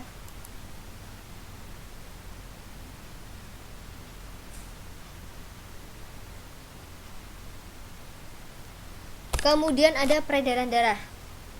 Peredaran darah itu dibagi menjadi dua, ada peredaran darah besar dan juga peredaran darah kecil. Kalau peredaran darah besar itu dari jantung ke seluruh tubuh, kemudian kembali lagi ke jantung. Kalau peredaran darah kecil itu dari jantung menuju paru-paru dan kembali lagi ke jantung.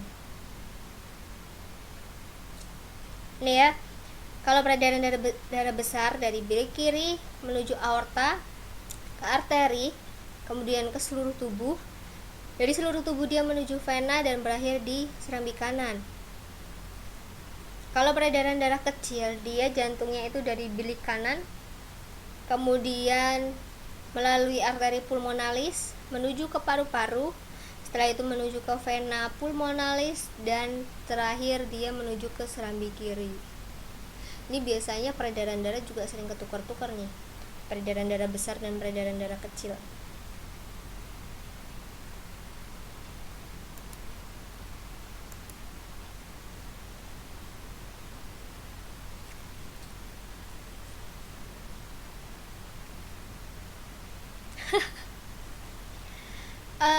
Susah tuh enggak sih mbak, paham aja sih sebenarnya intinya.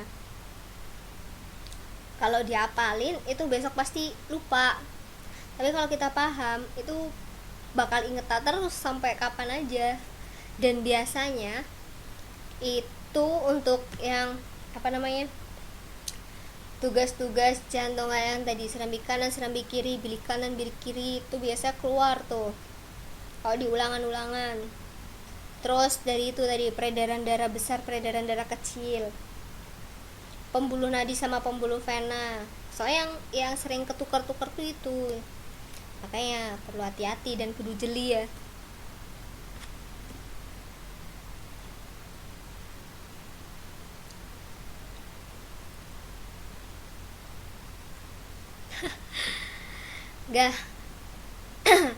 Nggak jadi dokter juga harus paham gitu mbak.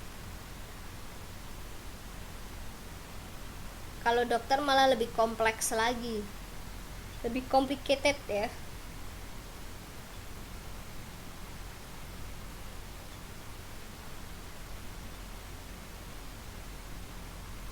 Oke, next ini adalah aliran. Kita membahas mengenai aliran dan tekanan darah. Jadi tekanan yang terdapat pada pembuluh darah itu memiliki prinsip kerja seperti hukum Pascal. Hukum Pascal itu bunyinya, tekanan yang diberikan kepada zat cair di dalam ruangan tertutup diteruskan ke segala arah dan sama besarnya. Hal inilah yang menjadi alasan apabila bagian tubuh kita terluka, darah akan mengalir keluar dari tubuh. Jantung ini adalah organ yang memberikan tekanan pada darah sehingga darah dapat mengalir ke seluruh tubuh melalui pembuluh darah. Dorongan darah pada dinding pembuluh darah ketika darah mengalir melewatinya itu disebut dengan tekanan darah. Agar tekanan darah tetap terjaga, maka pembuluh itu harus terisi penuh oleh darah. Bila terjadi kehilangan darah akibat kecelakaan atau penyakit, tekanan ini dapat hilang, sehingga darah tidak dapat bergerak ke tempat yang diinginkan. Akibatnya, sel-sel tubuh akan mati karena tidak mendapatkan pasokan oksigen dan nutrisi. Para tenaga medis ini nanti akan menginjeksikan plasma pada orang yang mengalami pendarahan hebat agar darah dapat mengalir ke tempat yang diinginkan. Plasma ini juga mengangkut senyawa kimia penting lain yang disebut sebagai hormon untuk dibawa dari satu bagian tubuh ke bagian tubuh yang lain. Hormon ini dapat mengatur bermacam-macam fungsi tubuh seperti pertumbuhan dan cara tubuh menggunakan makanan.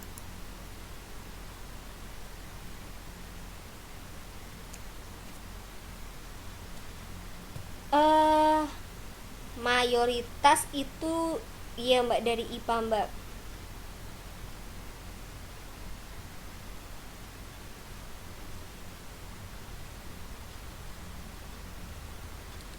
Oke, untuk peredaran darah itu ada gangguannya juga ya.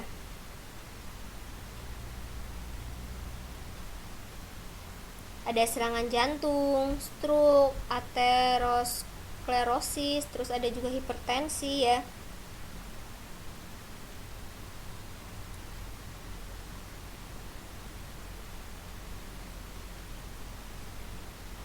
Aterosklerosis nih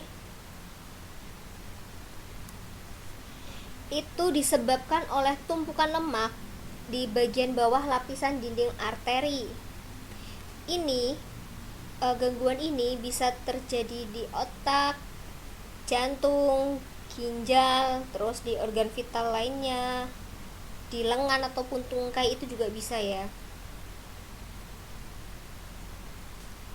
Kalau aterosklerosis ini penyebabnya kan tadi tumpukan lemak di bawah lapisan dinding arteri ya. Kalau aterosklerosis ini terjadi di dalam arteri yang menuju jantung, itu bisa menyebabkan serangan jantung. Nah, kalau aterosklerosis ini terjadi di arteri yang menuju otak, ini bisa menyebabkan stroke.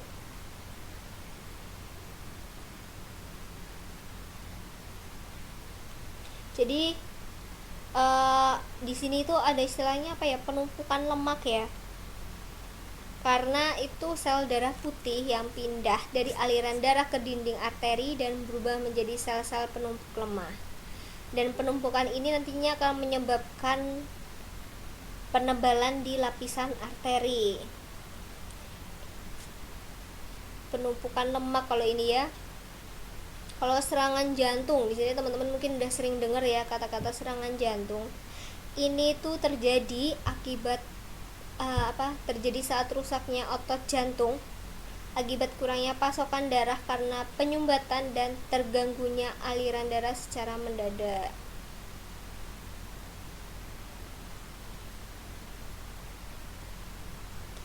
Ini gejala dari serangan jantung itu bisa karena capek ya, karena lelah, gejalanya ya, kelelahan, terus jantungnya berdebar-debar, pusing, dan juga bisa sampai pingsan juga ya serangan jantungnya ini.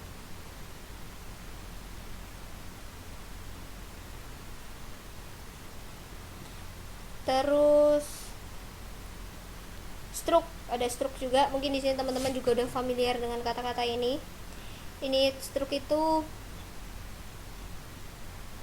ya, kalau jantung itu sebenarnya nggak boleh dikagetin Mbak. Setahu saya loh ya, kalau jantung itu jangan sampai kaget dan nggak boleh kaget dan nggak boleh dikagetin. Dengar berita kaget itu sebenarnya juga nggak boleh ya, karena bisa memicu.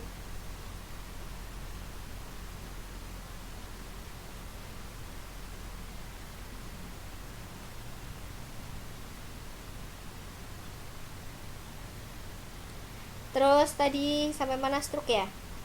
Stroke itu gangguan fungsi sistem syaraf yang terjadi mendadak dan disebabkan oleh gangguan peredaran darah otak.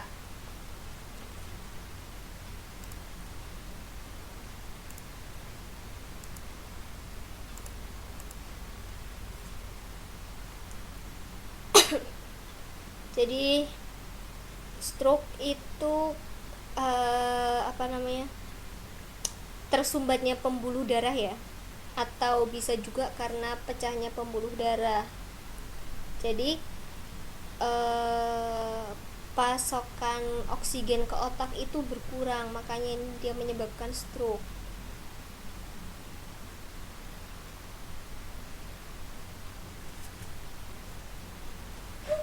Bisa karena pecahnya pembuluh darah atau tersumbatnya pembuluh darah.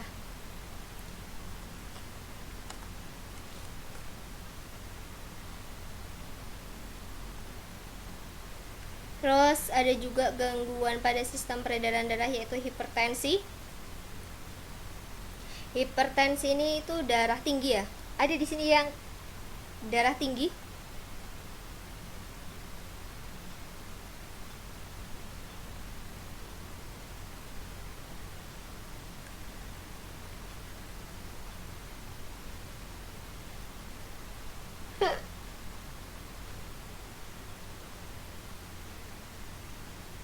Semoga nggak ada ya, Mbak ya. Kalau hipertensi itu dia tekanan darahnya itu 140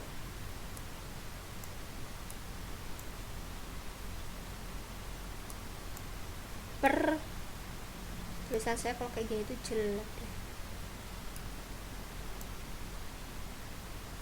90. Kalau perempuan 100/80 itu masih normal, Mbak, kalau nggak salah lo ya, masih normal. Nah, ini hati-hati ya kalau yang punya hipertensi, karena hipertensi ini bisa menjadi faktor resiko dari stroke dan juga serangan jantung ini. Terus ada lagi nih, gangguan pada sistem peredaran darah yang lain itu adalah DM. Tahu ya penyakit DM, diabetes mellitus. Jadi kalau DM ini nanti bisa meningkatkan resiko stroke juga, karena peningkatan kadar gula berhubungan lurus dengan resiko stroke. Jadi kalau semakin tinggi kadar gula di dalam darah, maka semakin mudah juga untuk terkena stroke-nya.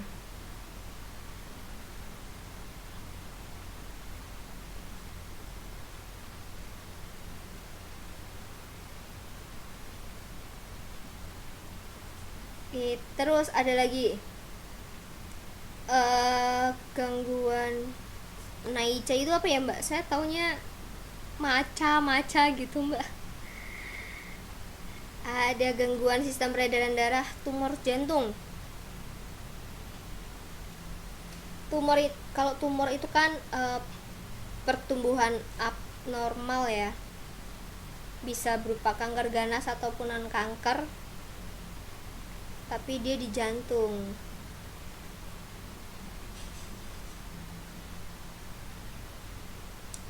Dan biasanya kalau sebagian besar sih ya, tumor jantung itu berbentuk jinak. Bentuknya itu seperti agar-agar dan juga nggak teratur. 70% itu biasanya berada di atrium kiri atau bilik jantung yang menerima darah yang kaya akan oksigen dari paru-paru. Itu kalau tumor jantung.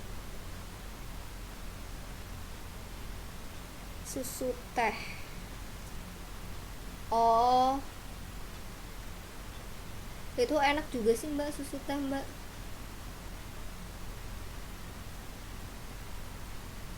Yang penting gulanya normal aja, Mbak. Kalau gulanya normal, iya, yang penting pola makan sih ya. Kalau pola makannya bagus, sehat, insya Allah sehat.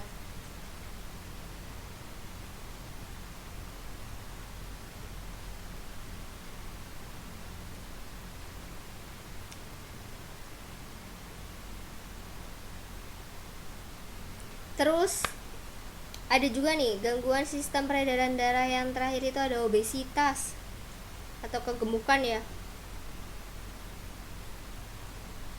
Obesitas ini bisa meningkatkan resiko stroke juga. Itu tadi beberapa macam gangguan di sistem peredaran darah.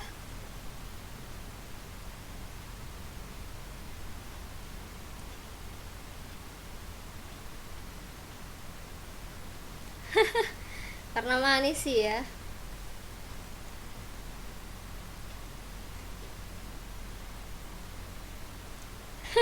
G ya Mbak Mel, silahkan. Itu terus ini gangguan pada darah, ada anemia, talasemia, leukemia, dan hemofilia. Ini nama penyakitnya berdiri semua ya, talasemia, leukemia, hemofilia ini. Kalau anemia mungkin teman-teman di sini udah familiar dengan kata-kata anemia ya. Anemia itu karena dia kekurangan hemoglobin dalam darah, kurang darah gitu ya bahasa kerennya.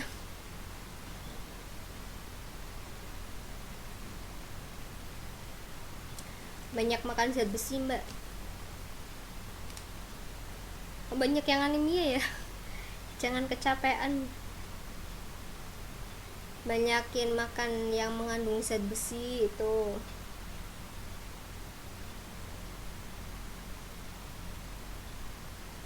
Jadi kalau anemia ini kan karena kekurangan hemoglobin dalam darah ya.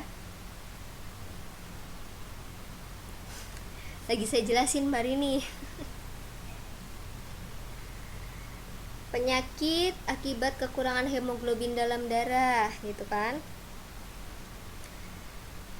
Penyebab anemia itu karena kurangnya kandungan hemoglobin dalam sel darah merah.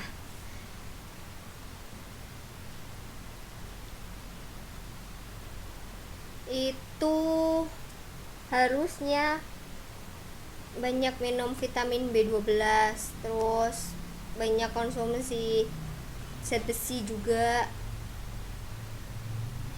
terus istirahat, lebih banyak istirahat. Zat besi Mbak, bukan besi. Badarnism. Vitamin C itu bukannya buat sariawan ya Mbak ya. B12 sih Mbak kalau buat anemia itu biasanya. Biasanya minum vitamin Mbak, vitamin penambah darah itu. Kalau di sini tuh apa sih namanya, kayak tonikum Bayer gitu kan, yang dosisnya agak tinggi. Terus yang di bawahnya itu tuh, pas saya jadi lupa nama obatnya ya.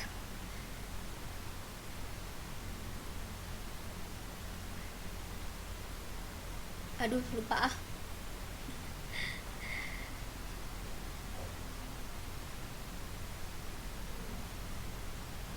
Kalau sering lembur berarti di itu Mbak, apa obatnya istirahat Mbak Masito. Diselingi sama makan yang banyak mengandung zat besi. Minum vitamin juga, vitamin B12 ya, kayak vitamin penambah darah itu kan. Oh, hemavitan apa ya? Ada kan di situ pasti obat apa, vitamin penambah darah. Bukan vitamin C Mbak, vitamin B12.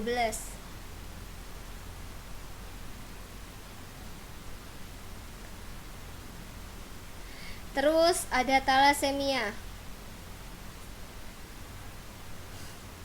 Talasemia ya.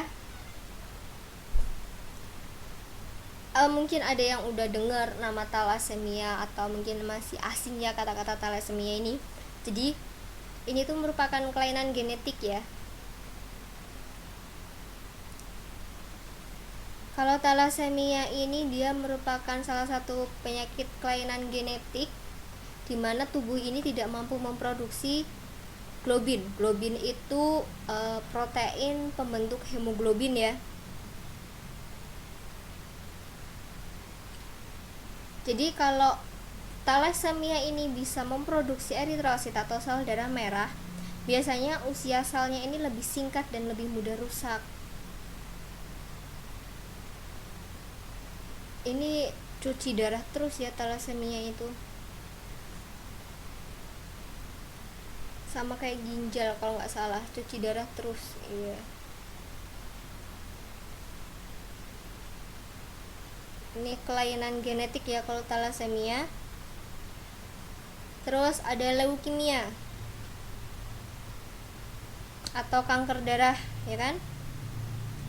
Leukemia ini penyakit yang disebabkan oleh bertambahnya sel darah putih yang tidak terkendali. Jadi di sini sel darah putih itu akan memakan sel darah merah sehingga penderita ini akan mengalami anemia berat. Ini kalau leukemia. Terus ada hemofilia. Hemofilia ini penyakit darah yang sulit membeku. Jadi kalau ada sedikit luka, itu darah itu akan ngucur terus ya, bakal keluar terus, sehingga ini penderita akan mengalami kurang darah atau parahnya itu bisa menyebabkan kematian. Biasanya kalau hemofilia ini dia menurun, diwariskan dari orang tua ke anaknya. Jadi biasanya kaum laki-laki ini besar kemungkinan mendapatkan warisan penyakit ini karena gen dari hemofilia ini cenderung menampakkan pengaruhnya pada laki-laki. Itu tadi beberapa gangguan pada peredaran darah dan pada darah. Semoga kita dijauhkan semua dari penyakit-penyakit itu ya Mbak ya, amin. Dan tandanya juga pertemuan malam ini kita sudah selesai. Sampai harus nambah 10 menit ya. Oke, dari semua tadi sistem transportasi pada tumbuhan dan pada manusia, ada yang mau ditanyakan?